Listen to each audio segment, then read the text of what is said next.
नमस्कार, मैं डॉक्टर सुप्रीत आप सभी का भारत मौसम विज्ञान विभाग की दैनिक मौसम परिचर्चा में हार्दिक स्वागत करता हूं। आज 9 अप्रैल है। सबसे पहले हम पिछले 24 घंटों के दौरान हुए मौसम के अवलोकनों पर ध्यान देंगे। उष्ण लहर से भीषण उष्ण लहर की जो स्थिति है, बहुत सारे जगह जो है पश्चिम राजस्थान और कुछ जगह जो है पूर्व राजस्थान, हिमाचल प्रदेश, कुछ जगह सौराष्ट्र एंड कच्छ और उसके अलावा एक आध जगह पंजाब, हरियाणा, मध्य प्रदेश, पश्चिमी उत्तर प्रदेश और गुजरात रीजन से प्राप्त हुई है। उसके अलावा जो उष्ण रात्रि है उसकी जो स्थिति है वो एक आध जगह जो है वो साउथ हरियाणा, दिल्ली, राजस्थान, सौराष्ट्र, कच्छ और पश्चिम मध्य प्रदेश से भी प्राप्त हुई है। जो ओलावृष्टि हुई है वो एक आध जगह जो तेलंगाना और मेघालय से सूचना प्राप्त हुई है। उसके अलावा भारी वर्षा की जो सूचना है वो तमिलनाडु और बिहार के एक आध स्थानों से प्राप्त हुई है।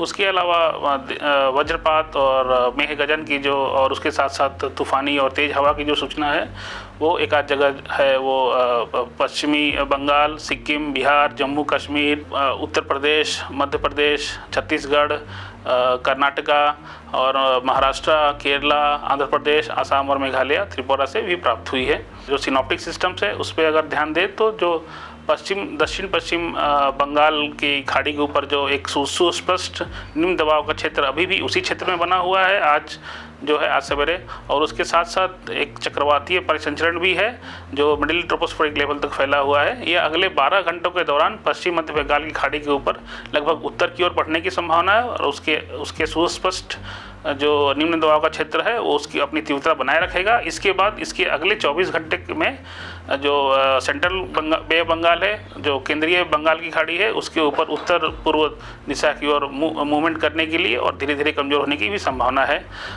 इस चक्रवाती परिसंचरण से दक्षिण तमिलनाडु तक एक ट्रफ फैली हुई है। उसके अलावा जो ऐसा बताया गया है कि पश्चिम विक्षोभ जो है वो अभी 61 डिग्री देशांतर और 20 डिग्री नॉर्थ के अक्षांश के उत्तर में स्थित है और दो ऊपरी जो वायुमंडल में जो स्थित चक्रवाती परिसंचरण पश्चिम राजस्थान और दूसरा उत्तर पश्चिम मध्य प्रदेश के आसपास है बना हुआ है 1.5 किलोमीटर की ऊंचाई पर, और एक ट्रफ भी है जो पश्चिम राजस्थान से मध्य प्रदेश से विदर्भ तक फैली हुई है, जो समुद्र तल से 0.9 किलोमीटर ऊंचाई तक ऊपर है। उसके अलावा एक और ट्रफ जो है वो दक्षिण पूर्व मध्य प्रदेश से पूर्वी गंगीय पश्चिम बंगाल तक फैला हुआ है जो छत्तीसगढ़ और झारखंड से होकर जा रहा है। उसके अलावा एक और चक्रवाती परिसंचरण बना हुआ है असम और उसके उत्तर पूर्वी असम उसके आसपास, जो समुद्र सतह से 1.5 किलोमीटर ऊपर है, और जो पश्चिमी विक्षोभ है उसके प्रभाव में 9 से 11 अप्रैल के दौरान उत्तर पश्चिम भारत में वर्षा के साथ साथ तूफान, बिजली और तेज़ हवाएं चलने की संभावना है। इसके परिणाम स्वरूप 10 अप्रैल से जो वर्तमान हीट वेव की स्थिति चल रही है उसमें कमी आएगी। उसके अलावा 9 और 10 अप्रैल को गुजरात और मध्य प्रदेश में हीट वेव की स्थिति बनी रहेगी। इसके बाद इसमें सुधार होने की संभावना है, और जो 12 अप्रैल तक पूर्वी और उत्तर पूर्वी भारत में बारिश के साथ साथ तूफान और बिजली की गतिविधियां जारी रहने की संभावना है। ये आज की मुख्य बिंदु है।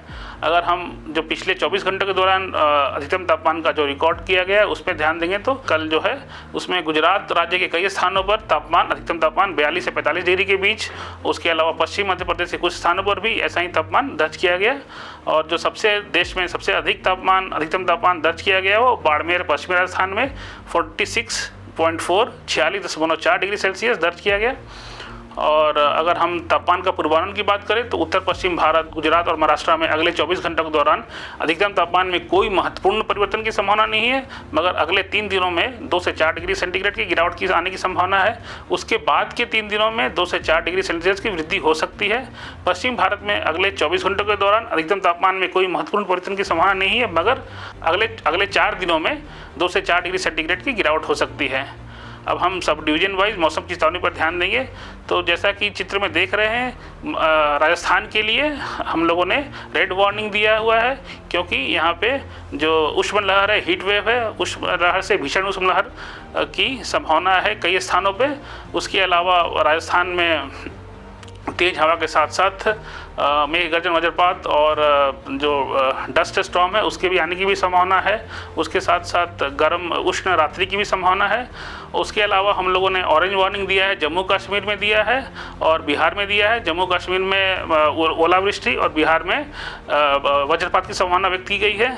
और उसके अलावा जो उष्ण लहर है उसकी जो एक आध स्थानों पे गुजरात और मध्य प्रदेश के और पंजाब हरियाणा के एक आध स्थानों पे हो सकती है। उसके लिए हम लोगों ने ऑरेंज वार्निंग दी हुई है। और देश के जो बाकी हिस्से हैं बहुत सारे जगहों पे मेघ गर्जन या वज्रपात हो सकता है, उसके लिए और येलो वार्निंग दी गई है। और अगर हम असम, मेघालय और तमिलनाडु और केरला की बात करें, आज एक आध स्थानों पे भारी वर्षा भी हो सकती है। हॉट एंड ह्यूमिड कंडीशन है वो तमिलनाडु, कोंकण एंड गोवा में एक आध स्थानों पे दी गई है उसकी वार्निंग। और अगर हम दिनांक 2 की बात करें तो हीट वेव कंडीशन इंप्रूव होंगे गुजरात और राजस्थान में। इसके अलावा मध्य प्रदेश में जो है वो सीवियर हीट वेव जो कि भीषण उष्ण लहर और से उष्ण लहर एक आध स्थानों पे हो सकती है, उसके लिए ऑरेंज वार्निंग दी गई है। और पंजाब और हिमाचल प्रदेश, उत्तराखंड में ओलावृष्टि और तूफानी हवा की भी चेतावनी दी गई है। और बिहार और झारखंड में भी ओलावृष्टि और बिहार में भारी जो वर्षा एक आध स्थानों पे हो सकती है वज्रपात और मेघ गर्जन के साथ, उसकी चेतावनी दी गई है। और जो भारी वर्षा की चेतावनी है वो सब हिमालयन, वेस्ट बंगाल, सिक्किम, असम, मेघालय, अरुणाचल प्रदेश, केरला और तमिलनाडु में भी दी गई है। इसके अलावा देश के अधिकांश हिस्सों में जो कि कोंकण, गोवा और महाराष्ट्र को छोड़ के अधिकांश हिस्सों में मेघ गर्जन और वज्रपात की चेतावनी भी दी गई है। अगर हम दिनांक 3 की बात करें जो कि 11 अप्रैल की, तो उत्तराखंड में मेघ गर्जन और वज्रपात के साथ तूफानी हवा चलने की वार्निंग दी गई है, ऑरेंज अलर्ट है वहाँ पे। भारी वर्षा की बात करें तो सब हिमालयन, वेस्ट बंगाल और सिक्किम, असम और मेघालय में भारी वर्षा की चेतावनी दी गई है। राजस्थान की बात करें तो वहाँ पे थंडर स्टॉर्म और जो मेघ गर्जन और वज्रपात, उसके साथ साथ डस्ट स्टॉर्म है जो धूल भरी आंधी, उसकी भी चेतावनी दी गई है। उसके अलावा जो देश के जो मध्य इलाके और पूर्वी इलाके और दक्षिण में जो है केरला, तमिलनाडु और कर्नाटका में और आंध्र प्रदेश में भी मेघ गर्जन और वज्रपात की चेतावनी दी गई है।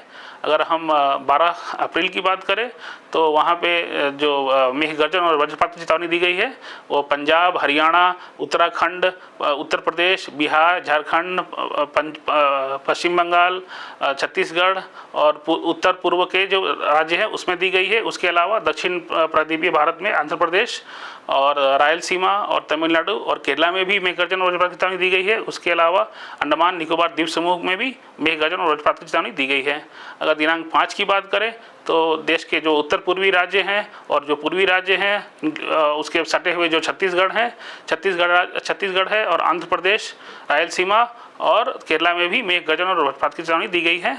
और जो दिनांक 6 जो 14 तारीख है उसमें से जो हीट वेव जो उष्ण लहर की है वो स्थिति फिर से वापस आने की संभावना है राजस्थान में। और जो 15 तारीख है को ये राजस्थान में जारी रहेगी। उसके अलावा पंजाब, हरियाणा में भी एक आध स्थानों पे जो उष्ण लहर हीट वेव की चेतावनी दी गई है। आज के लिए बस इतना ही। आप विस्तृत जानकारी के लिए आप हमारे वेबसाइट से जुड़ सकते हैं। देखने के लिए धन्यवाद। नमस्कार, जय हिंद।